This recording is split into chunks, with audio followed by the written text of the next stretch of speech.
के नतीजे आ गए हैं, जिसको जानने के लिए चलते हैं सुमित के पास। इन्फोसिस के नतीजों पर क्या कुछ कहना है सुमित आपका? क्या अनुमान से बेहतर या फिर अनुमान से कम?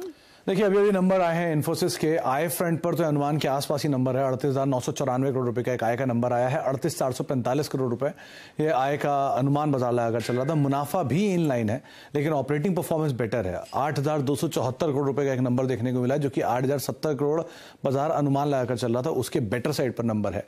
एबिट मार्जिन अनुमान से बेटर है। 21% का एक अनुमान था और 21.2% एबिट मार्जिन का नंबर आता हुआ दिखाई पड़ा है। कंपनी अपनी ऑपरेटिंग परफॉर्मेंस यानी कि ऑपरेएम की जो मार्जिन की जो गाइडेंस थी उसको रिटेन किया है।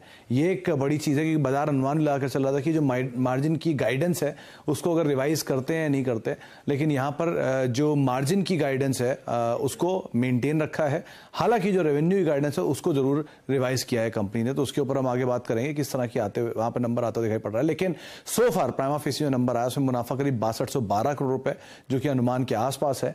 आय अनुमान से बेटर है, ऑपरेटिंग परफॉर्मेंस अनुमान से बेटर है, एबिटा मार्जिन अनुमान से स्लाइटली बेटर है और 18 रुपए पर शेयर के आसपास कंपनी ने डिविडेंड का भी एक ऐलान किया है। कांस्टेंट करेंसी ग्रोथ कैसी रहती है ये एक पार्ट रहेगा जिसको बाजार बहुत कीनली वॉच करेगा।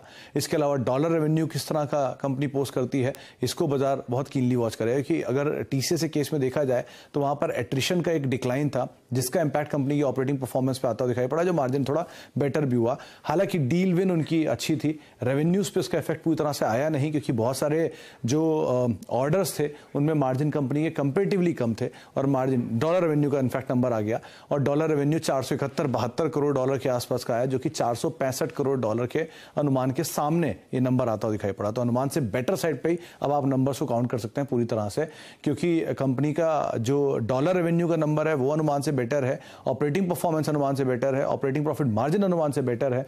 बस एक ही चीज है जिसको अब आप वॉच करोगे, वो है कि कंपनी गाइडेंस को लेकर क्या कहती है। क्योंकि गाइडेंस के केस में जो ऑपरेटिंग मार्जिन गाइडेंस है उसको तो रिटेन कर रही है, लेकिन जो आय की गाइडेंस है उसके अंदर शायद थोड़ा सा फेरबदल होता हुआ दिखाई पड़ा है।